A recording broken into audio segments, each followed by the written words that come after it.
Problem number 8. Han's teacher asked him to draw a polygon similar to polygon A. So here's polygon A. Here is his work. So C is his polygon that's similar. Which explanation shows that polygons A and C are similar to each other? So we know that similar polygons, their angles stay the same. So their side lengths may increase or decrease, but their angles are going to stay the same.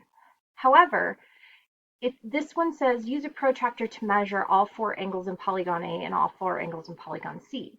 Since each angle in polygon A has a matching angle in polygon C, the polygons are similar. Well, we can't just go by angles, because let's say that we have a square that has 4 right angles, so 4 90-degree angles.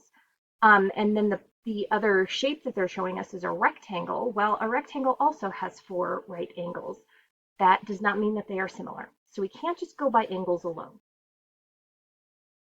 Since each side in polygon 3 is 3 times, C is 3 times as long as the corresponding side in polygon A, the figures are similar. Once again,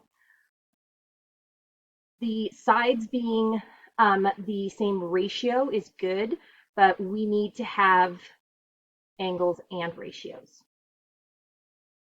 All right, so the last two are both dilate polygon C. Okay, so here's polygon C and dilating it. Well, if we're dilating this shape to get to A, what kind of a dilation are we going to need to have? Do we have an enlargement or a shrink? We have a shrink. A is smaller than C. So what does that tell you about the scale factor? That if we dilate C in order to get to A, we need to have a dilation scale factor of less than 1. So if we're looking at both of these here, this is the only one that's got the dilation scale factor of less than 1. This one is a 3. So there we go.